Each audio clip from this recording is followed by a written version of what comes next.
Rich dad poor dad. अध्याय 6। अमीर लोग पैसे का आविष्कार करते हैं।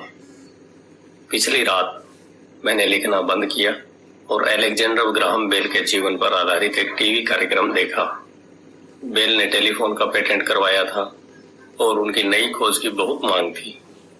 चूंकि उन्हें एक बड़ी कंपनी की जरूरत थी, इसलिए वे उस समय की नामी कंपनी वेस्टर्न यूनियन के पास गए और उनसे कहा कि वे उनका पेटेंट और उनकी छोटी सी कंपनी को खरीद लें। वे पूरे पैकेज के $1,00,000 चाहते थे। वेस्टर्न यूनियन के अध्यक्ष ने यह सुनते ही त्योरियां चढ़ा ली और प्रस्ताव को यह कहकर ठुकरा दिया कि मांगी जाने वाली कीमत बहुत ज्यादा है। बाकी इतिहास है। अरबों डॉलर के उद्योग का जन्म हुआ और AT&T का जन्म हुआ। अलेक्जेंडर ग्राहम बेल की कहानी खत्म होने के बाद शाम के समाचार आ रहे थे। समाचारों में एक स्थानीय कंपनी के स्टॉक में कटौती के बारे में एक खबर थी। कर्मचारी नाराज थे और शिकायत कर रहे थे कि कंपनी के मालिक ज्यादतियां कर रहे हैं। फैक्ट्री के सामने एक 45 साल का नौकरी से निकाला गया मैनेजर अपनी पत्नी और 2 बच्चों के साथ खड़ा था और सुरक्षा गार्डों से अंदर जाने की इजाजत मांग रहा था ताकि वह मालिकों से यह विनती कर सके कि उन्हें नौकरी से न निकाला जाए। उसने हाल ही में एक मकान खरीदा था और उसे डर था कि उसे मकान बेचना पड़ेगा। कैमरा उसके अनुनय विनय पर नजरें गड़ाए था और पूरी दुनिया देख रही थी। यह कहने की जरूरत नहीं कि इसने मेरा ध्यान खींच लिया। मैं 1984 से व्यावसायिक रूप से पढ़ा रहा हूँ। यह एक बहुत अच्छा अनुभव और पुरस्कार रहा है। यह एक विचलित करने वाला काम भी है क्योंकि मैंने हजारों बच्चों को पढ़ाया है और मैंने सभी में एक बात देखी है जिसमें मैं भी शामिल हूँ। हम में बहुत ज्यादा संभावनाएं होती हैं और हमें प्रकृति ने बहुत से उपहार दिए होते हैं, परंतु जो चीज हम सभी को पीछे धकेलती है वह है खुद के बारे में शंका। तकनीकी जानकारी की कमी के कारण हम पीछे नहीं रहते, बल्कि आत्मविश्वास की कमी के कारण पीछे रहते हैं।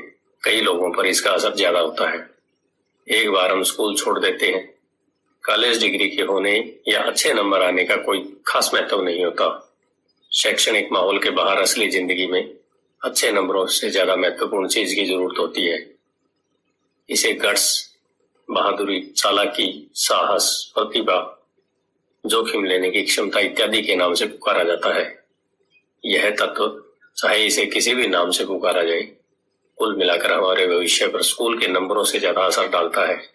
हम सभी के भीतर एक बहादुर, प्रतिभाशाली और जोखिम लेने वाला चरित्र मौजूद होता है, परंतु हम सभी के भीतर चरित्र का एक दूसरा पहलू भी होता है जो अपने घुटने टेक कर जरूरत पड़ने पर भीख भी मांग सकता है।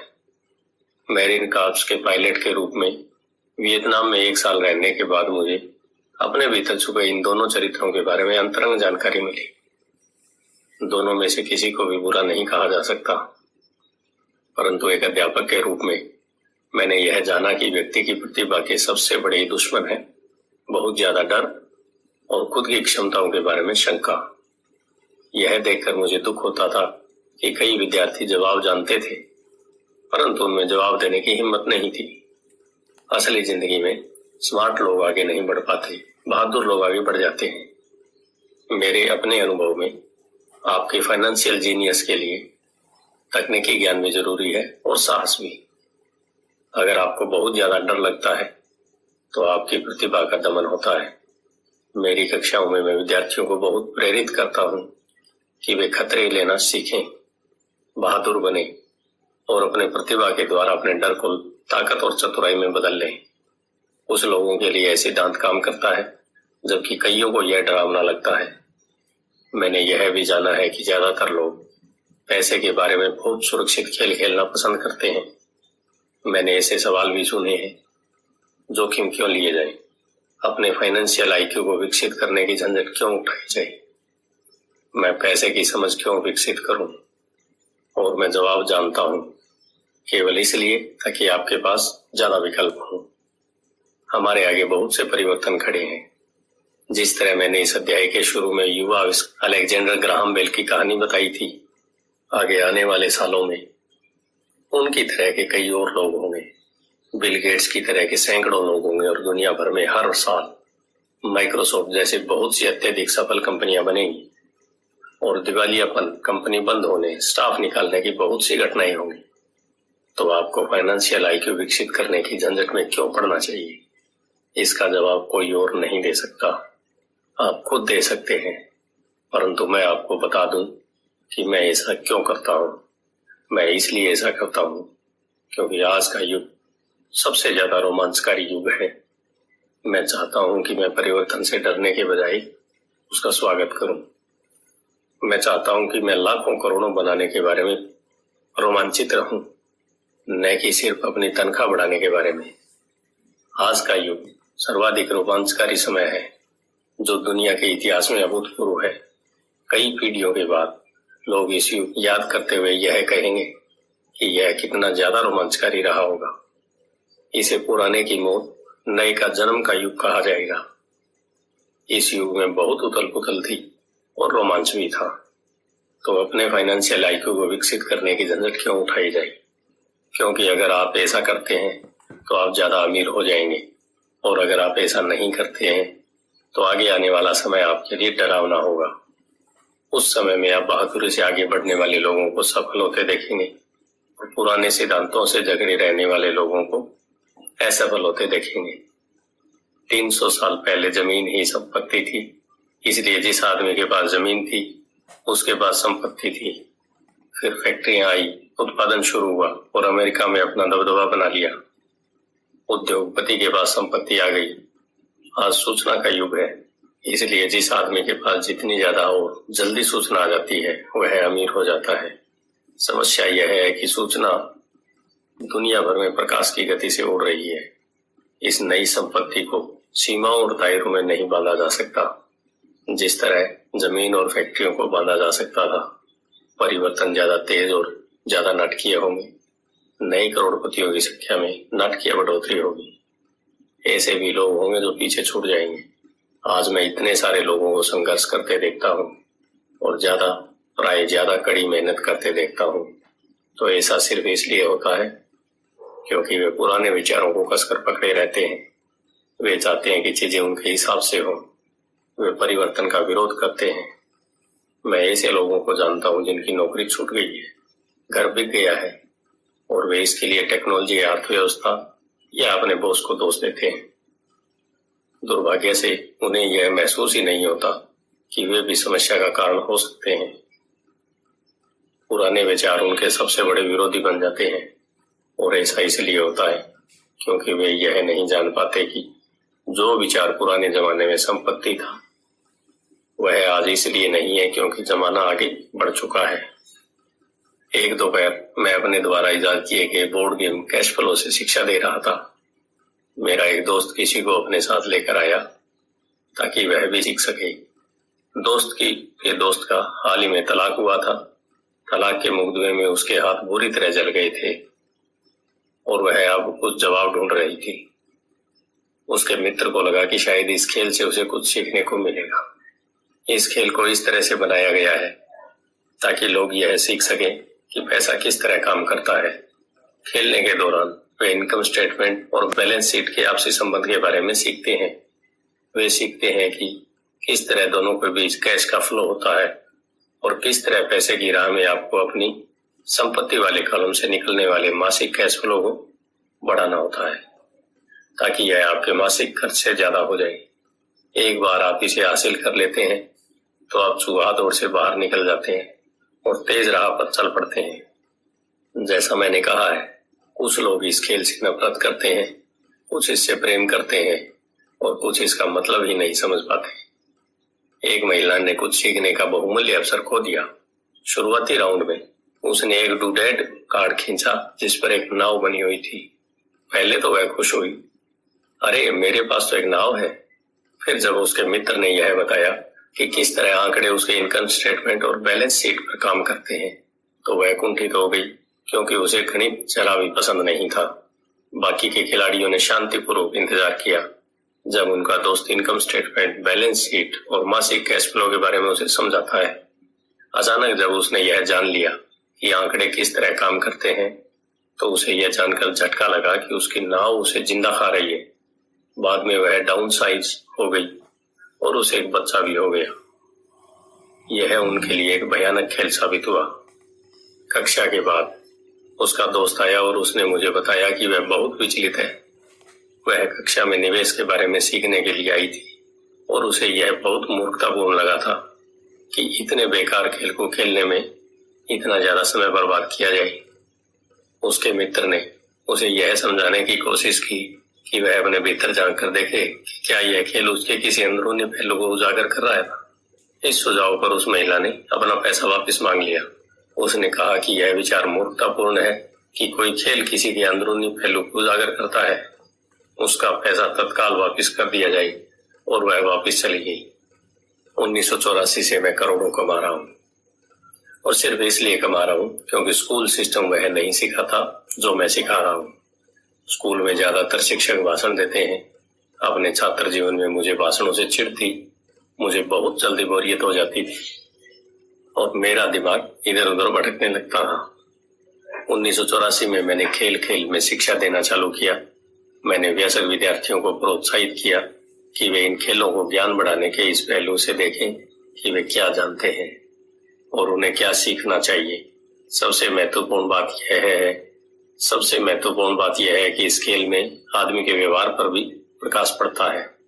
यह एक तत्काल फीडबैक सिस्टम भी है। टीचर लेक्चर दे, इसके बजाय खेल एक व्यक्तिगत लेक्चर बन जाता है जो आपके लिए बनाया गया है। उस महिला के मित्र ने बाद में मुझे पूरी बात बताने के लिए फोन किया। उसने कहा कि उसकी मित्र अब शांत है। शांत होने के बाद उसने खेल और अपने जीवन के बीच में कुछ आपसी संबंध की महसूस किए हैं। हालांकि उसके और उसके पति के पास नाव नहीं थी, परंतु उसके पास बाकी सब चीजें थी। वह अपने तलाक के बाद बहुत नाराज थी। उसका पति एक कम उम्र की महिला के साथ भाग गया था और 20 साल के वैवाहिक जीवन के बाद उसके पास दौलत के नाम पर बहुत कम सामान था। उसके बीच बांटने के लिए लगभग कुछ भी नहीं था। 20 साल की उनकी शादीशुदा जिंदगी में मजा बहुत आया था, परंतु उन्होंने केवल डैडूड इकट्ठे किए थे। उसने यह महसूस किया कि आंकड़ों पर उसका गुस्सा इनकम स्टेटमेंट और बैलेंस शीट पर इसलिए था क्योंकि वह उन्हें समझ नहीं पा रही थी। उसका यह मानना था कि पैसे दहले का हिसाब किताब रखना पुरुष का काम है। वह घर संभालती थी और उसका पति पैसों को संभालता था। उसे अब यह पक्का भरोसा हो चुका था कि उनकी शादी के आखिरी 5 सालों में उसके पति ने उससे पैसे छुपाए थे। वह इस बात पर खुद से नाराज थी कि उसे यह पता ही नहीं चला था कि पैसा कहाँ गया है, और यह भी पता नहीं चला था कि उसका किसी दूसरी औरत के साथ संबंध बन चुका है। बोर्ड गेम की ही तरह दुनिया भी तत्काल फीडबैक देती है। अगर हम ज्यादा ध्यान दें तो हम ज्यादा सीख सकते हैं। कुछ समय पहले की बात है। मैंने अपनी पत्नी से कहा कि धोबी ने मेरी पैंट को सिकोड़ दिया। मेरी पत्नी धीमे से मुस्कुराई और उसने मेरे पेट में उंगली गड़ाते हुए मुझे बताया कि पैंट नहीं सिकुड़ी है, बल्कि कोई और चीज फैल गई है। कैश फ्लो नामक यह है खेल हर खिलाड़ी को व्यक्तिगत फीडबैक देने के हिसाब से तैयार किया गया है। इसका लक्ष्य आपको विकल्प प्रदान करना है। अगर आप नाव वाला कार्ड निकालते हैं और यह आपको कर्ज में डाल देता है तो सवाल यह उठता है, अब आप क्या कर सकते हैं? आपके पास कितने फाइनेंशियल विकल्प मौजूद हैं? यही खेल का लक्ष्य है। खिलाड़ियों को सोचना सिखाना ताकि वे नए और बहुत से फाइनेंशियल विकल्प बना सकें। मैंने 1000 से ज्यादा लोगों को यह खेल खेलते देखा है। वे लोग जो इस खेल की चूहा दौड़ के सबसे जल्दी निकल जाते हैं, उन्हें अंकों की समझ होती है और उनके पास रचनात्मक फाइनेंशियल दिमाग होता है। वे बहुत से फाइनेंशियल विकल्पों को देख सकते हैं। जिन लोगों को सबसे ज्यादा समय लगता है वे ऐसे लोग होते हैं जिन्हें अंकों की समझ नहीं होती और जिन्हें प्राय निवेश की ताकत का एहसास नहीं होता। अमीर लोग प्राय रचनात्मक होते हैं और सोच समझकर खतरे उठाते हैं।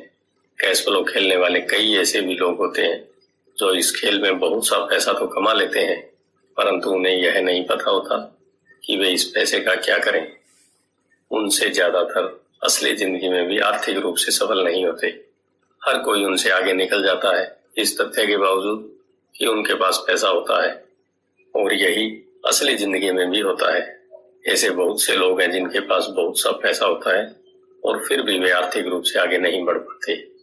अपने विकल्पों को सीमित कर लेना पुराने विचारों से चिपके रहने की ही तरह है। हाई स्कूल के समय का मेरा एक दोस्त अभी 3 नौकरियां कर रहा है।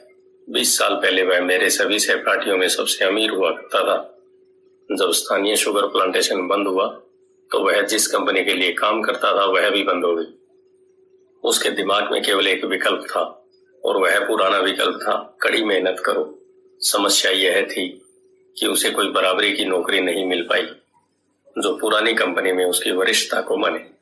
इसका परिणाम यह हुआ कि वह अभी जो काम कर रहा है वे उसकी योग्यता के बहुत नीचे के काम है और इसलिए उसकी तनख्वाह कम है। उसे जिंदा रहने के लिए जितना पैसा चाहिए उतना कमाने के लिए उसे 3 नौकरियां करनी पड़ रही है। मैंने कैश फ्लो खेलने वाले लोगों को यह शिकायत करते सुना है कि सही मौका देने वाले कार्ड उनके पास नहीं आ रहे हैं, इसलिए वे जहां के तहां बैठे रहते हैं। मैं ऐसे लोगों को जानता हूं जो असली जिंदगी में भी ऐसा ही करते हैं। वे बैठकर सही मौके के आने का इंतजार करते हैं। मैंने लोगों को सही मौके वाले कार्ड का इंतजार करते देखा है और फिर उनके पास पर्याप्त पैसा नहीं होता।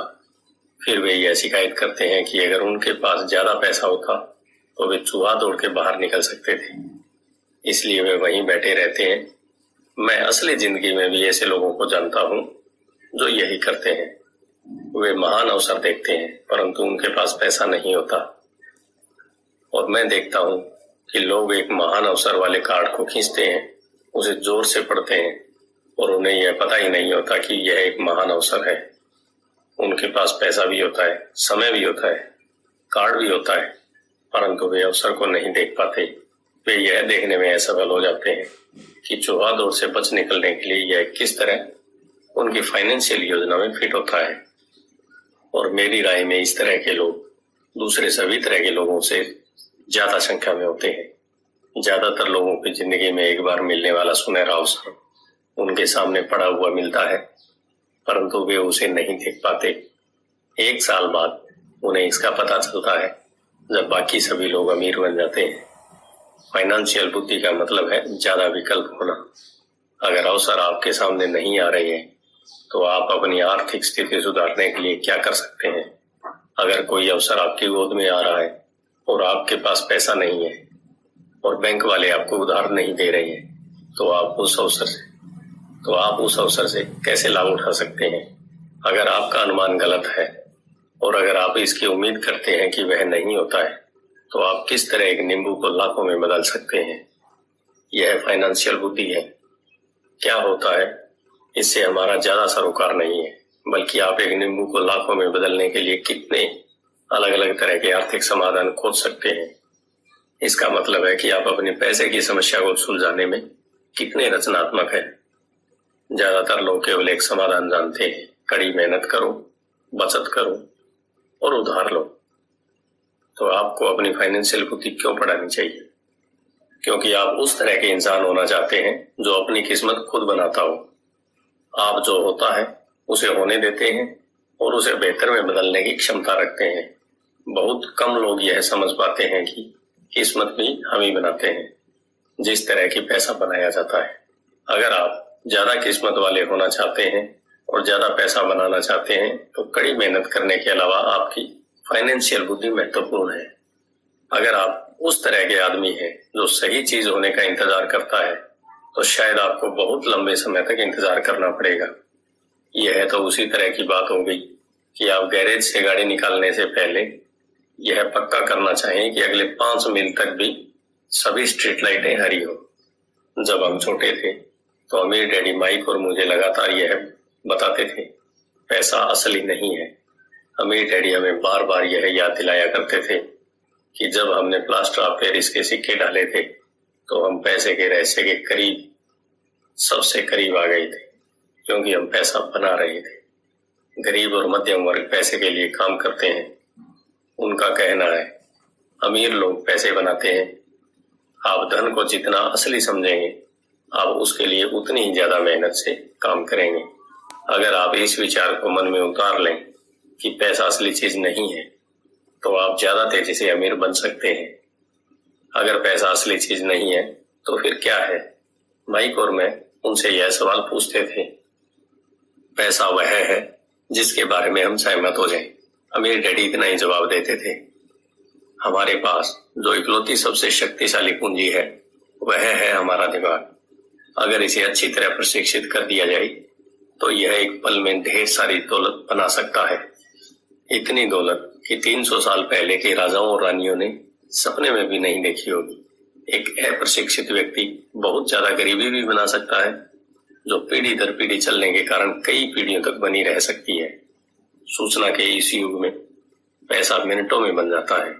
कुछ लोग तो जीरो से शुरू करके अविश्वसनीय रूप से अमीर हो जाते हैं और इसके लिए वे केवल कुछ विचारों और अनुबंधों का सहारा लेते हैं।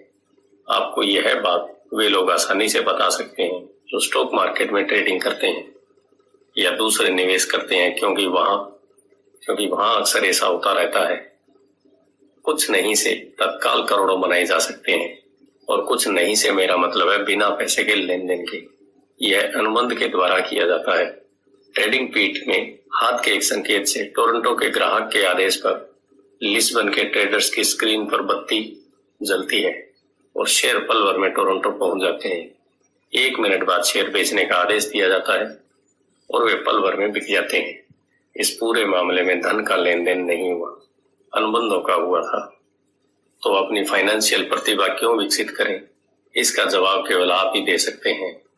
मैं आपको बता सकता हूँ कि मैं क्यों इसे विकसित कर रहा हूँ। मैं ऐसा इसलिए करता हूँ क्योंकि मैं तेजी से धन कमाना चाहता हूँ। इसलिए नहीं कि मुझे इसकी जरूरत है, बल्कि इसलिए क्योंकि मैं ऐसा करना चाहता हूँ। यह सीखने की दिलचस्प प्रक्रिया है। मैं अपना फाइनेंशियल IQ इसलिए विकसित करता हूँ क्योंकि मैं दुनिया के सबसे तेज और सबसे बड़े खेल में भाग लेना चाहता हूँ और अपने छोटे तरीके से मैं मानवता के अभूतपूर्व विकास का हिस्सा होना चाहता हूँ। एक ऐसे युग का जहाँ इंसान विशुद्ध रूप से केवल अपने दिमाग से काम करते हैं, शरीर से नहीं। इसके अलावा यहाँ ज्यादा रोमांच है, यहाँ पैसा है, यहाँ डर है, यहाँ आनंद है। इसलिए मैं अपनी फाइनेंशियल बुद्धि में निवेश करता हूँ और अपनी सबसे शक्तिशाली संपत्ति को विकसित करता हूँ। मैं बहादुरी से आगे बढ़ने वाले लोगों के साथ होना चाहता हूँ। मैं पीछे रह जाने वाले लोगों के साथ नहीं होना चाहता। मैं पैसे बनाने वाला एक आसान उदाहरण देना चाहता हूँ। 1990 के दशक की शुरुआत में फिनिक्स की अर्थव्यवस्था बहुत बुरी थी। मैं good morning America TV serial देख रहा था जब एक फाइनेंशियल प्लानर आया और उसने निराशावादी भविष्यवाणी करना शुरू कर दिया। उसकी सलाह थी, पैसे बचाओ, हर महीने $100 बचाओ और 40 सालों में आप भी करोड़पति बन सकते हैं। खैर, हर महीने निश्चित रकम बचाना भी एक अच्छा विचार है। यह एक विकल्प है, एक ऐसा विकल्प जिसे बहुत से लोग मान लेंगे। समस्या यह है कि ऐसा करने से आदमी यह नहीं जान पाता कि उसके आसपास क्या हो रहा है। वे अपने पैसे में ज्यादा महत्वपूर्ण बढ़ोतरी के बड़े मौकों का फायदा नहीं उठा पाते। दुनिया उनके पास से गुजर कर आगे बढ़ जाती है। जैसा मैंने कहा, अर्थव्यवस्था उस समय बहुत बुरे हाल में थी। निवेशकों के लिए यह एक आदर्श बाजार स्थिति थी। मेरा काफी पैसा उस समय स्टॉक मार्केट और अपार्टमेंट हाउसेज में फंसा हुआ था। मेरे पास नगद पैसा नहीं था। चूंकि हर कोई बेच रहा था, इसलिए मैं खरीद रहा था। मैं पैसे बचा नहीं रहा था, मैं निवेश कर रहा था। मेरी पत्नी और मेरे पास $10 लाख से ज्यादा नगद थे, जो तेजी से बढ़ते हुए बाजार में काम कर रहे थे। निवेश करने के लिए यह सबसे बढ़िया मौका था। अर्थव्यवस्था भयानक थी। मैं बहुत छोटे छोटे निवेशों को तो वर्णन नहीं कर सकता, परंतु कई बड़ी बातें जरूर बताना चाहूंगा। वे घर जिनकी कीमत कभी $1 लाख होती थी, अब $7500 के रह गए थे। परंतु स्थानीय रियल एस्टेट ऑफिस में खरीदारी करने के बजाय मैंने दिवालिया वकील के ऑफिस या अदालत की सीढ़ियों पर खरीदारी करना शुरू कर दिया। इन जगहों पर $75,000 का घर $20,000 या इससे भी कम में खरीदा जा सकता था। मैंने अपने मित्र से $2,000 का लोन लिया। 90 दिनों में एक लोन पर ब्याज $200 था। मैंने वकील को कैशियर का चेक दे दिया। जब अनुबंध की कार्रवाई चल रही थी, तब मैंने अखबार में विज्ञापन दिया कि $75,000 का घर केवल 60,000 में बिका हुआ है और किसी डाउन पेमेंट की जरूरत नहीं है। मेरा फोन तत्काल व्यस्त हो गया और लगातार बजने लगा। संभावित खरीदारों को छांटा गया और एक बार मकान कानूनी रूप से मेरे नाम हो गया तो सभी संभावित खरीदारों को घर देखने की इजाजत दी गई। अत्यंत रोमांचकारी घटनाक्रम के बीच घर कुछ ही मिनटों में बिक गया। मैंने $2500 की प्रोसेसिंग फीस मांगी जो मुझे खुशी खुशी दे दी गई और इसके बाद कानूनी नामांतरण की कार्रवाई चालू हो गई। मैंने अपने मित्र के $2000 के कर्ज में $200 ब्याज मिलाकर उसे दे दिए। वह खुश था, वह खरीदने वाला खुश था, वकील भी खुश था और मैं भी खुश था। मैंने $20,000 में खरीदे गए घर को $60,000 में बेच दिया। मेरे पास खरीदार का शपथ पत्र था जिसने मेरे संपत्ति वाले कॉलम में $40,000 जमा कर दिए थे। इस पूरी कार्रवाई में मुझे 5 घंटे लगे थे। तो अब जबकि आप में पैसे की समझ आ चुकी है और आप अंक पढ़ सकते हैं, मैं आपको दिखाऊंगा कि यह किस तरह पैसे का आविष्कार करने का उदाहरण है। मंदी के बाजार में अपने खाली समय में मैंने और मेरी पत्नी ने इस तरह के 6 सौदे निपटाए, जबकि हमारा ज्यादातर पैसा बड़ी प्रॉपर्टी और स्टॉक मार्केट में फंसा हुआ था। हम खरीदने और बेचने के सौदे में अपनी संपत्ति वाले कॉलम में $1,90,000 से ज्यादा बनाने में कामयाब हो गए थे। इस तरह हर साल की अनुमानित आय $1,90,000 हो गई। इस तरह हर साल की अनुमानित आय $19,000 हो गई थी और इसका ज्यादातर भाग हमारे प्राइवेट कॉर्पोरेशन द्वारा सुरक्षित था। इस $19,000 प्रतिवर्ष का बड़ा हिस्सा हमारी कंपनी की कारों, पेट्रोल, ट्रिप्स, बीमे, ग्राहकों के साथ डिनर इत्यादि चीजों पर खर्च हो सकता था। जब तक सरकार को उस आमदनी पर टैक्स लगाने का मौका मिलता तब तक यह कानूनी रूप से खर्च हो चुका होता। अपनी फाइनेंशियल बुद्धि के इस्तेमाल से पैसा किस तरह खोजा जा सकता है, बनाया जा सकता है और सुरक्षित किया जा सकता है, यह इसका एक आसान उदाहरण है। खुद से पूछें, $1,90,000 बचाने के लिए आपको कितना समय लगेगा? क्या बैंक आपके पैसे पर 10% ब्याज देगा? और शपथ पत्र 30 सालों तक वैध था। मुझे आशा है कि वे मुझे कभी $1,90,000 नहीं देंगे। मुझे टैक्स देना पड़ेगा और वे मुझे मूलधन देते हैं और इसके अलावा 30 साल के समय में $1,90,000 दिए जाने से कुल आमदनी $5 लाख से ज्यादा होगी। मुझसे लोग पूछते हैं कि क्या होगा अगर कोई व्यक्ति पैसे नहीं चुकाए। ऐसा होता है और यह एक अच्छी खबर है। 1994 से 97 तक फिनिक्स रियल एस्टेट बाजार देश में सबसे ज्यादा गर्म बाजार साबित हुआ। उस $60,000 के घर को दोबारा $70,000 में बेचा जा सकता है और एक बार फिर से $250 प्रोसेसिंग फीस के रूप में वसूल किए जा सकते हैं। नए खरीदार के लिए भी यह मुफ्त का सौदा होगा और यह प्रक्रिया चलती रह सकती है। जब मैंने पहली बार घर बेचा था तो मैंने केवल $2,000 खर्च किए थे। तकनीकी दृष्टि से इस सौदे में मेरा एक भी पैसा खर्च नहीं हुआ था। निवेश पर मेरी वसूली अनंत थी। यह एक उदाहरण है कि पैसा पास में नहीं होने पर भी बहुत सा पैसा किस तरह कमाया जा सकता है। दूसरे सौदे में दोबारा बेचे जाने पर मैं $2,000 अपनी जेब में डालता हूँ और लोन को 30 सालों तक फिर से बढ़ा देता हूँ। निवेश पर मेरी वापसी क्या होगी अगर मैं बिना पैसे के पैसे बनाता हूँ, मैं नहीं जानता, परंतु यह $100 हर महीने बचाने से बेहतर तो है ही। $100 हर महीने दरअसल $150 प्रति माह की रकम है, क्योंकि 40 सालों तक इस पर 5% का टैक्स लग चुका है और एक बार फिर आय पर 5% टैक्स लगता है। यह करना बहुत बुद्धिमानी की बात नहीं है।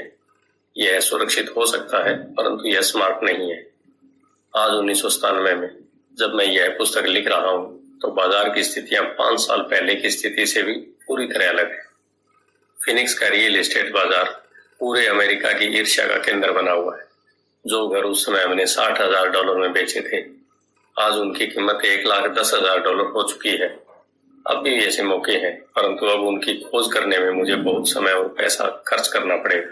वे दुर्लभ है, परंतु आज हजारों खरीदार इन सौदों की तलाश में भटक रहे हैं और बहुत कम समझदारी भरे मौके मौजूद है। बाजार बदल चुका है, यह आगे बढ़ने का समय है और संपत्ति वाले कॉलम में दूसरे मौके ढूंढने का समय है।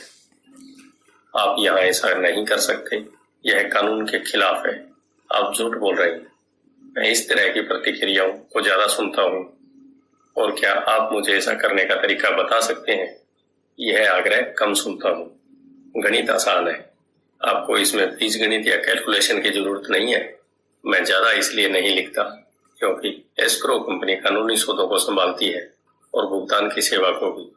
मुझे छत ठीक करवाने या टॉयलेट ठीक करवाने में झंझट भी नहीं उठानी पड़ती क्योंकि यह काम घर के मालिक का है। यह उनका घर है। कभी कभार कोई पैसा नहीं चुकाता और यह भी अच्छा होता है क्योंकि उसके विलम्ब शुल्क मिलता है या वे घर छोड़कर चले जाते हैं और प्रॉपर्टी एक बार फिर से बेच दी जाती है। कोर्ट सिस्टम यह सब संभाल लेता है और हो सकता है यह आपके इलाके में काम नहीं करे। बाजार की स्थिति अलग हो सकती है, परंतु यह उदाहरण दर्शाता है कि किस तरह एक आसान वित्तीय प्रक्रिया कुछ ही समय में लाखों डॉलर बना सकती है, जिसे बनाने में आपका ज्यादा पैसा भी नहीं लगता और आपको जोखिम भी कम होता है। यह अनुबंध से बनाए जाने वाले पैसे का उदाहरण है। जिसके पास भी हाई स्कूल तक की शिक्षा है वह ऐसा कर सकता है, परंतु ज्यादातर लोग ऐसा नहीं करते। ज्यादातर लोग मेहनत करो और पैसे बनाओ की पुरानी सलाह सुनते हैं। लगभग 30 घंटे की मेहनत के बाद $1,90,000 संपत्ति वाले कॉलम में आ गए और इसके लिए टैक्स भी नहीं देना पड़ा। इनमें से कौन सी सलाह आपको ज्यादा कठिन लगती है? नंबर 1, कड़ी मेहनत करो, 50% की दर से टैक्स चुकाओ और फिर जो रकम बचती है उसमें से बचत करो। आपकी बचत पर आपको 5% ब्याज मिलता है, जिस पर एक बार फिर टैक्स लगता है। या नंबर 2, पैसे की समझ विकसित करने का समय निकालें और अपने दिमाग और संपत्ति वाले कॉलम की ताकत का इस्तेमाल करें। इसमें वह समय भी जोड़ लें जो आपको विकल्प नंबर 1 के प्रयोग द्वारा $1,90,000 बचाने में लगता है, क्योंकि समय आपकी सबसे बड़ी संपत्ति है। अब आप समझ सकते हैं कि मैं क्यों चुपचाप अपना सिर हिलाता हूँ जब मैं लोगों को यह कहते सुनता हूँ मेरा बच्चा स्कूल में अच्छी पढ़ाई कर रहा है और उसे अच्छी शिक्षा मिल रही है। यह अच्छी हो सकती है, परंतु क्या यह पर्याप्त है? मैं जानता हूँ कि उपयुक्त निवेश तकनीक एक छोटी तकनीक है। इसे यह बताने के लिए लिखा गया है कि किस तरह एक छोटी सी रकम बड़ी रकम में बदल सकती है। एक बार फिर मेरी सफलता यह बताती है कि मजबूत वित्तीय नींव कितनी महत्वपूर्ण होती है, जो मजबूत वित्तीय शिक्षा से शुरू होती है। मैंने इसे पहले कहा है और यह एकदम महत्वपूर्ण है और यह इतना महत्वपूर्ण है कि मैं इसे एक बार फिर दोहराना चाहूंगा। वित्तीय बुद्धि 4 मुख्य तकनीकी दक्षताओं से मिलकर बनती है। नंबर 1, वित्तीय साक्षरता, अंकों को पढ़ने की योग्यता। नंबर 2, निवेश की रणनीति, धन द्वारा धन बनाने का विज्ञान। नंबर 3, बाजार, मांग और पूर्ति। ग्राहम बेल ने बाजार को वह दिया जो इसे चाहिए था। यही बिल गेट्स ने भी दिया। यह मौका भी बाजार ने दिया था। $20,000 में कोई मकान खरीद कर उसे $60,000 में बेच दिया जाएगा, जबकि उसकी असली कीमत $75,000 थी। कोई खरीद रहा था, कोई बेच रहा था। नंबर 4, कानून, अकाउंटिंग, कॉर्पोरेट, स्टेट और नेशनल कानूनों और नीतियों के बारे में जागरूकता। मैं नियमों के भीतर रहकर खेलने की सलाह देता हूँ। अगर आप पैसे का आविष्कार करना चाहते हैं तो आप में यह मूलभूत आधारशिला होना चाहिए या इन दक्षताओं का समन्वय होना चाहिए। चाहे आप ऐसा छोटे घर, बड़े अपार्टमेंट, कंपनियां, स्टोव, बॉन्ड, म्यूचुअल फंड, मूल्यवान धातुएं, बेसबॉल कार्ड खरीद कर करें या इसी किस्म का कोई दूसरा काम करें। 1996 तक रियल एस्टेट मार्केट सुर्खियों में था और हर कोई इसमें जा रहा था। स्टॉक मार्केट में भी बूम हो रहा था और हर कोई उसमें जा रहा था। अमेरिका की अर्थव्यवस्था अपने पैरों पर खड़ी हो रही थी। मैंने 1996 में बेचना चालू कर दिया और अब मैं पेरू, नॉर्वे, मलेशिया और फिलीपींस की यात्रा कर रहा था। निवेश बढ़ गए थे जहां तक खरीदारी का सवाल था। अब हम रियल एस्टेट बाजार में बाहर थे। अब मैं अपनी संपत्ति वाले कॉलम के भीतर आंकड़ों को बढ़ते देखता हूँ और शायद इस साल के आखिर में बेचना शुरू कर दूं। यह कांग्रेस द्वारा पारित किए जाने वाले कानूनी परिवर्तनों पर निर्भर करता है। मैं आशा करता हूं कि 6 छोटे घरों के सौदे को बेच दूंगा और $40,000 के नोट को धन में बदल लूंगा। मुझे अपने अकाउंटेंट को बुलाकर उसे कहना पड़ता है कि वह इतनी रकम के लिए तैयार हो जाए और इसे टैक्स से बचाने के लिए तरीके खोजे। मैं आपको सिर्फ इतनी सी बात बताना चाहता हूँ कि निवेश आते जाते रहते हैं मार्केट घटता और बढ़ता रहता है, अर्थव्यवस्थाएं सुधरती और बिगड़ती रहती है। दुनिया आपको हर दिन जिंदगी के अनूठे अवसर देती रहती है, आपकी जिंदगी के हर दिन, परंतु प्राय हम उन्हें देख नहीं पाते, परंतु वे वहां होते हैं। और टेक्नोलॉजी जितनी ज्यादा बदलती है, आपके और आपके परिवार के लिए स्थायी आर्थिक सुरक्षा के लिए उतने ही ज्यादा मौके होते हैं। तो अपनी फाइनेंशियल बुद्धि को विकसित करने की झंझट क्यों उठाई जाए? एक बार फिर मैं यही कहूंगा कि आप ये इसका जवाब दे सकते हैं। मैं जानता हूं कि मैं क्यों इसे सीखता हूं और विकसित करता हूं। मैं ऐसा इसलिए करता हूं क्योंकि मुझे पता है कि परिवर्तन हो रहे हैं और होने वाले हैं। मैं परिवर्तनों का स्वागत करता हूं और अतीत से चिपका नहीं रहना चाहता। मैं जानता हूं कि मार्केट में ज्वार आएगा और मार्केट में बाटे भी आएंगे। मैं लगातार अपनी फाइनेंशियल बुद्धि को विकसित करना चाहता हूं क्योंकि मार्केट में हर परिवर्तन पर कुछ लोग अपनी नौकरियों के लिए अपने घुटने टेक कर भीख मांगेंगे। इसी समय कई दूसरे लोग जिंदगी द्वारा दिए गए नींबुओं को लेकर उन्हें करोड़ों में बदल लेंगे। और हमें यह नहीं भूलना चाहिए कि हमें कभी कभार जिंदगी नींबू दे देती है। यही फाइनेंशियल बुद्धि है। मुझसे अक्सर पूछा जाता है कि मैंने नींबुओं को किस तरह करोड़ों में बदला। व्यक्तिगत रूप से मैं व्यक्तिगत निवेशों के कई और उदाहरण देने से झिझकता हूँ। मैं इसलिए झिझकता हूँ क्योंकि मुझे डर है कि मुझे बड़बोला या अपनी शेखी बगाड़ने वाला कहा जाएगा। यह मेरा इरादा नहीं है। मैं सिर्फ इसलिए उदाहरण देता हूँ ताकि उसके अंकों और समयावधि से सच्ची और सामान्य घटनाओं को बताया जा सके। मैं उदाहरण इसलिए देता हूँ ताकि आपको यह बता सकूं कि यह आसान है, यह ज्यादा आसान है। अगर आप फाइनेंशियल बुद्धि के 4 स्तंभों के जानकार हैं। व्यक्तिगत रूप से फाइनेंशियल बुद्धि के लिए 2 मुख्य साधनों का इस्तेमाल करता हूँ, रियल एस्टेट और छोटे स्टॉक्स। मैं रियल एस्टेट को अपनी नींव की तरह इस्तेमाल करता हूँ। हर दिन मेरी प्रॉपर्टी कैश फ्लो प्रदान करती है और उनका मूल्य बढ़ता जाता है। छोटी पूंजी के स्टॉक्स को तेज बढ़ोतरी के लिए इस्तेमाल किया जाता है। मैं अपने द्वारा की गई हर चीज की अनुशंसा नहीं करता। उदाहरण केवल उदाहरण ही है। अगर अवसर बहुत जटिल है और मैं निवेश को नहीं समझ पाता हूँ तो मैं निवेश नहीं करता हूँ। पैसे के बारे में निर्णय लेने में हमें केवल साधारण गणित और कॉमन सेंस की जरूरत होती है। उदाहरणों का प्रयोग निम्न 5 कारणों से किया जाता है। नंबर 1, लोगों को ज्यादा सीखने के लिए प्रेरित करने के लिए। नंबर 2, लोगों को यह बताने के लिए कि अगर नींव मजबूत है तो पैसे का महल बनाना आसान है। नंबर 3, यह बताने के लिए कि कोई ढेर सारा पैसा बना सकता है। नंबर 4, यह दिखाने के लिए कि आपके लक्ष्यों को हासिल करने के करोड़ों तरीके हैं। नंबर 5, यह बताने के लिए कि यह कोई रॉकेट विज्ञान नहीं है। 1989 में मैं ओरेगन के पोर्टलैंड में एक खूबसूरत जगह पर जॉगिंग किया करता था। यह एक उपनगर था जहाँ छोटे छोटे घर बने हुए थे। वे छोटे और सुंदर थे। हर कहीं मुझे बिकाऊ है के बोर्ड दिखते थे। टिम्बर मार्केट का बुरा हाल था। स्टॉक मार्केट में क्रैश हुआ था और अर्थव्यवस्था में मंदी थी। एक सड़क पर मैंने बिकाऊ है का बोर्ड देखा, काफी लंबे समय से वहां लगा हुआ था। वह पुराना दिख रहा था। एक दिन इसके पास से जॉगिंग करते समय मेरी मुलाकात इसके मालिक से हो गई, जो परेशान दिख रहा था। मैंने पूछा, आपने अपने घर की क्या कीमत लगाई है?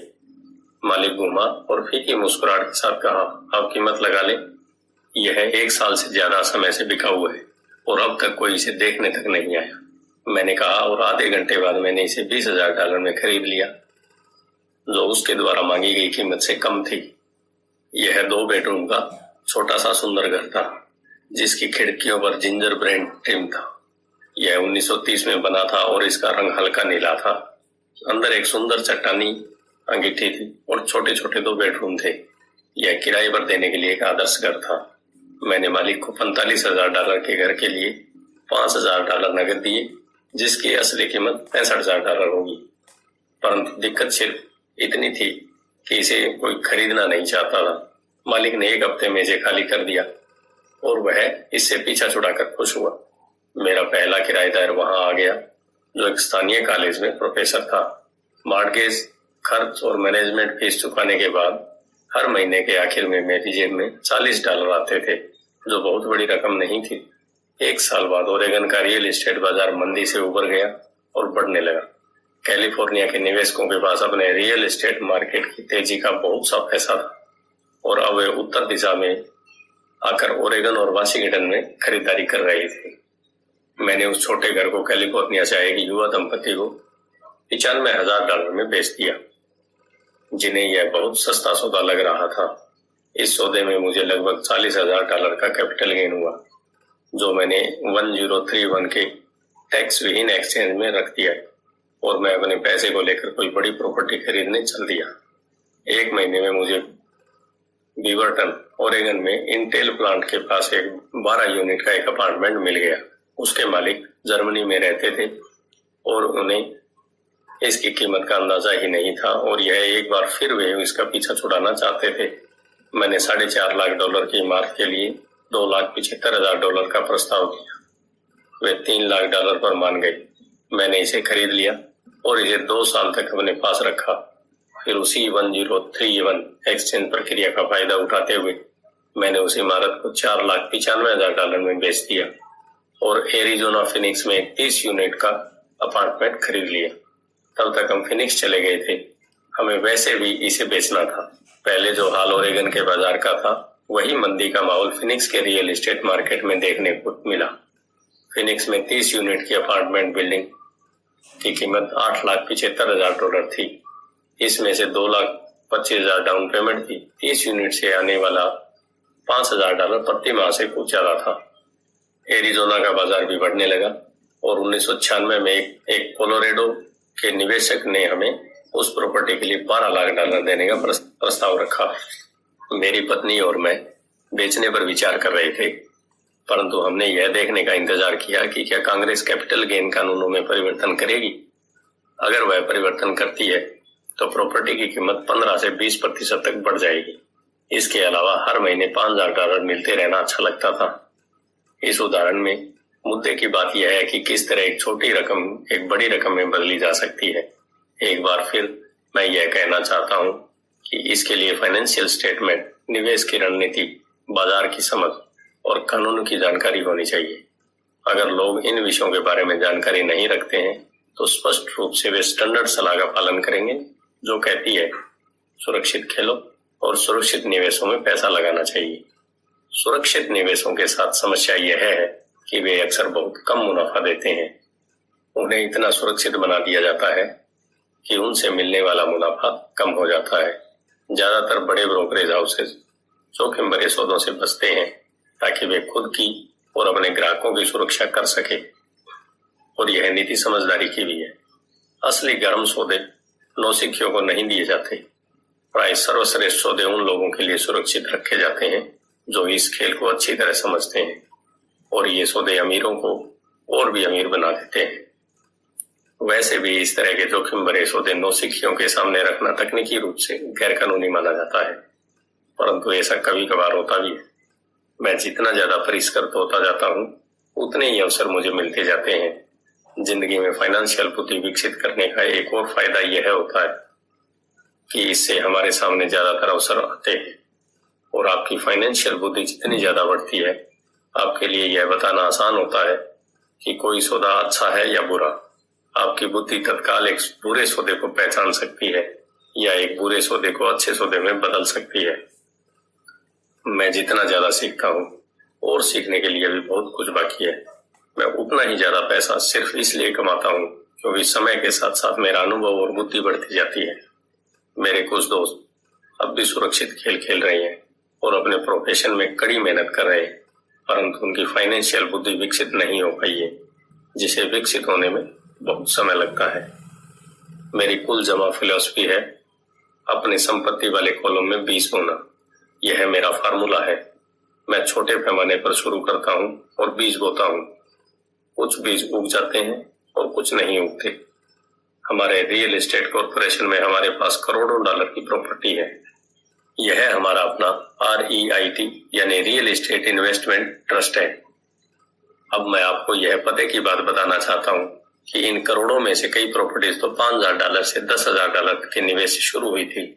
नगद पैसे से खरीदी गई ये प्रॉपर्टी उस किस्मती से तेजी से बढ़ते बाजार में ज्यादा कीमती हो गई थी। और टैक्स से मुक्त रहते हुए इन्हें खरीदा और बेचा गया था और ऐसा कई सालों तक किया गया था। हमारा एक स्टॉक पोर्टफोलियो भी है जिसे मैं और मेरी पत्नी हमारा पर्सनल म्यूचुअल फंड कहते हैं। हमारे कुछ दोस्त हमारे जैसे निवेशकों के साथ ही बिजनेस करते हैं जिनके पास हर महीने निवेश करने के लिए कुछ अतिरिक्त धन होता है। हम ज्यादा जोखिम वाली प्राइवेट कंपनियों के शेयर खरीदते हैं जो अमेरिका या कनाडा में स्टॉक एक्सचेंज पर सार्वजनिक होने जा रही है। कितनी तेजी से धन बढ़ता है इसका उदाहरण इस तरह देखें। हमने कंपनी के सार्वजनिक होने से पहले 25 सेंट प्रति शेयर की दर पर 1 लाख शेयर खरीदे। 6 महीने बाद जब कंपनी शेयर बाजार में दर्ज हो गई तो उसके शेयर का भाव $2 प्रति वर्ष हो गया। अगर कंपनी का प्रबंधन अच्छा है तो कीमतें बढ़ती रहेंगी और स्टॉक $20 प्रति शेयर या इससे भी ज्यादा होगा। ऐसे भी कई वर्ष रहे हैं जब हमारे $25,000 1 लाख से भी कम समय में $10 लाख बन गए हैं।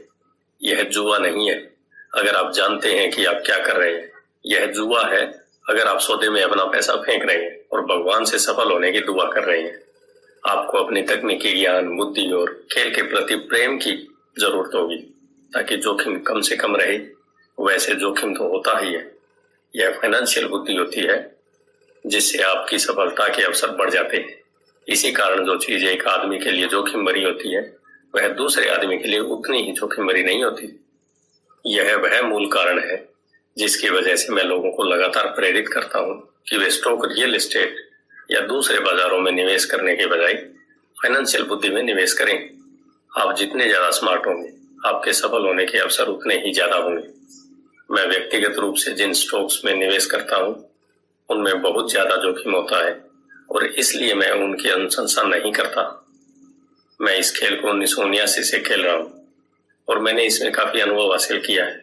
परंतु अगर आप दोबारा पढ़ेंगे कि इस तरह के निवेश ज्यादातर लोगों के लिए जोखिम भरे क्यों होते हैं तो आप अपनी जिंदगी को अलग तरह से निर्धारित कर सकेंगे जिसमें $25,000 से 1 साल में $10 लाख बनाना आपके लिए कम जोखिम भरा होगा। जैसा पहले ही कहा जा चुका है, मैंने जो लिखा है मैं आपको वैसा करने की सलाह नहीं देता हूँ। मैं सिर्फ आपको यह समझाना चाहता हूँ कि यह आसान है और संभव है। बात इतनी सी है कि औसत आदमी के लिए $1 लाख से ज्यादा की प्रतिवर्ष आय अच्छी होती है और इसे हासिल करने में ज्यादा मेहनत भी नहीं लगती। बाजार कैसा है और आप कितने स्मार्ट हैं इस बात पर निर्भर करता है कि आप 5 से 10 सालों में ऐसा कर सकते हैं। अगर आप अपने खर्च को कम रख सकते हैं तो $1 लाख की अतिरिक्त आय आपको सुखद लगेगी, चाहे आप काम कर रहे हो या नहीं। आप चाहें तो काम कर सकते हैं या चाहें तो काम छोड़ सकते हैं और सरकारी टैक्स सिस्टम को अपने विरोध के बजाय अपने समर्थन में भी प्रयुक्त कर सकते हैं। मेरा व्यक्तिगत आधार रियल एस्टेट है। मैं रियल एस्टेट से प्रेम करता हूँ क्योंकि यह स्थायी और धीमी गति से चलने वाली होती है। मैं ठोस आधार को पसंद करता हूँ। कैश फ्लो भी आमतौर पर स्थायी ही होता है और अगर इसे अच्छी तरह मैनेज किया जाए तो इसकी कीमत बढ़ने की भी संभावना होती है। रियल एस्टेट के ठोस आधारशिला होने के कारण मैं जोखिम भरे स्टॉक्स खरीदने का खतरा मोल ले सकता हूँ। अगर मुझे स्टॉक मार्केट में खासा मुनाफा होता है तो मैं मुनाफे पर कैपिटल गेन्स टैक्स देता हूँ और बची हुई रकम को रियल एस्टेट में लगा देता हूँ ताकि मेरी संपत्ति की नींव और ज्यादा मजबूत हो जाए। रियल एस्टेट पर एक और बात है, मैं दुनिया भर में घूमा हूँ और मैंने हर जगह निवेश करना सिखाया है। हर शहर में मुझे यह सुनने में आया है कि रियल एस्टेट को सस्ते में नहीं खरीदा जा सकता। यह मेरा अनुभव नहीं है। न्यूयॉर्क या टोक्यो में या शहर से थोड़ी सी दूर ऐसे शानदार मौके हैं जिन्हें ज्यादातर लोग नजरअंदाज कर देते हैं। सिंगापुर में जहां भी रियल एस्टेट की कीमतें बहुत ज्यादा चल रही हैं, ऐसी बहुत सी प्रॉपर्टीज हैं जो चंद मिनटों की ड्राइविंग की दूरी पर है। इसलिए जब भी मैं किसी को यह कहते सुनता हूँ आप यहाँ ऐसा नहीं कर सकते तो मैं उन्हें यह याद दिलाता हूँ कि शायद आपको यह कहना चाहिए, मैं नहीं जानता कि यहाँ ऐसा कैसे किया जा सकता है। महान अवसरों को आपकी आंखें नहीं देख सकती, उन्हें आपके दिमाग से देखा जा सकता है। ज्यादातर लोग सिर्फ इसलिए अमीर नहीं बन पाते क्योंकि उन्हें यह जानने के लिए फाइनेंशियल प्रशिक्षण ही नहीं मिला होता है कि वे अपने सामने पड़े हुए अवसरों को देख सकें और उन्हें पहचान सकें। मुझसे अक्सर पूछा जाता है मैं शुरुआत कैसे करूं। पिछले अध्याय में मैंने आर्थिक स्वतंत्रता की राह पर चलने वाले 10 कदमों का उल्लेख किया है, परंतु यह हमेशा याद रखें कि आपको मजा आना चाहिए। यह केवल एक खेल है। कई बार आप जीत जाते हैं और कई बार आपको अनुभव मिलता है, परंतु हमेशा आनंद लें। ज्यादातर लोग कभी नहीं जीत पाते क्योंकि उन्हें हार का डर लगा रहता है। इसलिए मुझे स्कूल मूर्खतापूर्ण लगता है। स्कूल में हम सीखते हैं कि गलतियां बुरी बात होती है और गलतियां करने के लिए हमें सजा दी जाती है, परंतु अगर हम इंसानों को सीखने की प्रक्रिया पर नजर डालें तो हम पाएंगे कि इंसान गलतियां करके ही सीखते हैं। हम गिर गिर कर ही चलना सीख पाते हैं। अगर हम कभी नहीं गिरे तो हम कभी चल भी नहीं पाएंगे। यही मोटरसाइकिल चलाने के बारे में भी सही है। मेरे घुटने पर अब भी चोट के निशान हैं, परंतु आज मैं बिना सोचे मोटरसाइकिल चला सकता हूँ। यही अमीर बनने के बारे में भी सही है। दुर्भाग्य से ज्यादातर लोगों के अमीर न बन पाने का मुख्य कारण यह है कि वे हारने से डरते हैं। जीतने वाले हारने से नहीं डरते, परंतु हारने वाले डरते हैं। सफलता की प्रक्रिया का एक भाग असफलता भी है। जो लोग असफलता से डरते हैं, सफलता उनसे बचती है। मैं पैसे कमाने को टेनिस के खेल की तरह मानता हूँ। मैं मेहनत से खेलता हूँ, गलतियां करता हूँ, गलतियां सुधारता हूँ और ज्यादा गलतियां करता हूँ, सुधारता हूँ, और इस तरह से मेरा खेल सुधरता जाता है। अगर मैं खेल में हार जाता हूँ तो मैं नेट के पास जाकर अपने विरोधी से हाथ मिलाता हूँ, मुस्कुराता हूँ और कहता हूँ अगले शनिवार को मिलेंगे। निवेशक दो तरह के होते हैं। पहले और सबसे आम तरह के निवेशक वे लोग होते हैं जो एक पैकेज में निवेश करते हैं। वे रिटेल आउटलेट में फोन करते हैं, जैसे एक रियल एस्टेट कंपनी या स्टॉक ब्रोकर या फाइनेंशियल प्लानर को, और फिर वे कुछ खरीदते हैं। यह एक म्यूचुअल फंड, स्टॉक या बॉन्ड हो सकता है। यह निवेश का एक अच्छा, साफ सुथरा और आसान तरीका है। यह उसी तरह की खरीदारी हो गई जैसे कोई ग्राहक कंप्यूटर स्टोर में जाकर शेल्फ पर रखे कंप्यूटर को खरीद ले। दूसरी तरह के निवेशक वे होते हैं जो निवेशों को बनाते हैं। इस तरह के निवेशक आमतौर पर सौदों को असेंबल करते हैं, जिस तरह कंप्यूटर इंजीनियर कंप्यूटर के पुर्जों को असेंबल करते हैं। मैं यह तो नहीं जानता कि कंप्यूटर के पुर्जों को किस तरह असेंबल किया जाता है, परंतु मैं यह जानता हूं कि आर्थिक अवसरों के पुर्जों को किस तरह असेंबल किया जा सकता है, या मैं ऐसे लोगों को जानता हूं जो ऐसा करते हैं। दूसरी किस्म का निवेशक ही प्रोफेशनल निवेशक होता है। कई बार तो पुर्जों को इकट्ठा करने में सालों लग जाते हैं और कई बार वे कभी इकट्ठे नहीं हो पाते। मेरे अमीर डैडी ने मुझे दूसरे किस्म का निवेशक बनने के लिए प्रोत्साहित किया। यह सीखना महत्वपूर्ण है कि पुर्जों को किस तरह असेंबल किया जाए, क्योंकि यहीं पर भारी जीत का मौका होता है, और अगर किस्मत आपके साथ न हो तो यहीं पर भारी नुकसान का खतरा होता है। अगर आप दूसरी किस्म के निवेशक बनना चाहते हैं तो आपको मुख्य रूप से 3 मुख्य दक्षताएं विकसित करने की जरूरत है। फाइनेंशियल बुद्धि के अलावा इन दक्षताओं की जरूरत होती है। नंबर 1, किस तरह ऐसे मौकों को खोजें जो दूसरों को दिखाई नहीं देता हो। दूसरे लोग अपनी आंखों से उस मौके को देख नहीं पाएंगे, पर आप अपने दिमाग से उस मौके को देख सकते हैं। उदाहरण के लिए, मेरे एक दोस्त ने एक पुराना घर खरीदा। यह दिखने में बुरा सा था। हर एक को हैरत थी कि उसने इसे क्यों खरीदा, परंतु दूसरे जो देख नहीं पाए थे और जो उसने देख लिया था वह यह था कि उस घर के साथ 4 खाली जमीन के टुकड़े भी थे। उसने यह कंपनी जाकर पता कर लिया था। घर खरीदने के बाद उसने उसे तोड़ दिया और उन 500 प्लाटों को बिल्डर को बेच दिया। इस सारे सौदे में उसे अपने मूल निवेश से 3 गुना रकम मिली। उसने 2 महीने के काम में $75,000 कमा लिए। यह बहुत ज्यादा रकम तो नहीं है, परंतु यह न्यूनतम वेतन से तो ज्यादा ही है, और यह तकनीकी रूप से कठिन भी नहीं है। नंबर 2, पैसा किस तरह जुटाया जाए। औसत आदमी बैंक जाता है, परंतु इस दूसरे किस्म के निवेशक को यह पता होना चाहिए कि पूंजी किस तरह जुटाई जाए और बिना बैंक जाए कितने तरीकों से पैसा जुटाया जा सकता है। मैंने यह सीखा कि बिना बैंक की मदद लिए घर कैसे खरीदा जा सकते हैं। घर खरीदना महत्वपूर्ण नहीं है, परंतु पैसा इकट्ठा करना मूल्यवान कला है। अक्सर मैं लोगों को यह कहते सुनता हूँ, बैंक मुझे कर्ज नहीं दे रही है, या मेरे पास इसे खरीदने के लिए पैसे नहीं है।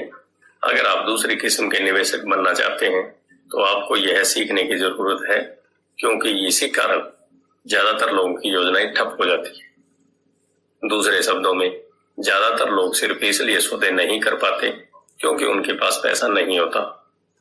अगर आप इस बाधा को पार कर सकते हैं तो आप ऐसे लोगों से मिलों आगे होंगे जिन्होंने इन दक्षताओं को नहीं सीखा। ऐसे कई मौके आए हैं जब मैंने घर या स्टॉक या अपार्टमेंट बिल्डिंग को खरीदा है, जबकि मेरे पास बैंक में एक भी पाई नहीं थी। मैंने एक अपार्टमेंट हाउस को 12 लाख में खरीदा। मैंने इसके लिए एक अनुबंध किया जो खरीदार और बेचने वाले के बीच में लिखित अनुबंध था। फिर मैंने $1 लाख का डिपॉजिट इकट्ठा किया, जिससे मुझे बाकी पैसे के जुटाने के लिए 90 दिन की मोहलत मिल गई। मैंने ऐसा क्यों किया? क्योंकि मैं जानता था कि इसकी असली कीमत $20 लाख थी। मैंने इस पैसे को कभी नहीं जुटाया। इसके बजाय जिस आदमी ने मुझे $1 लाख दिए थे, उसने मुझे $50,000 दिए ताकि यह मेरी जगह पर आ जाए, और इस तरह वह मेरी जगह पर आ गया और मैं इस निवेश से बाहर निकल गया। और इस काम में मेरे कुल जमा 3 दिन लगे।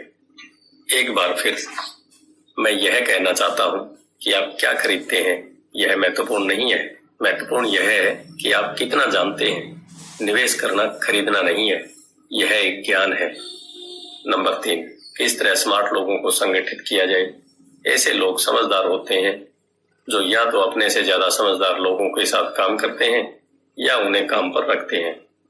जब भी आपको सलाह की जरूरत हो तो यह सुनिश्चित कर लें कि आपका सलाहकार समझदार हो। सीखने के लिए बहुत कुछ है, परंतु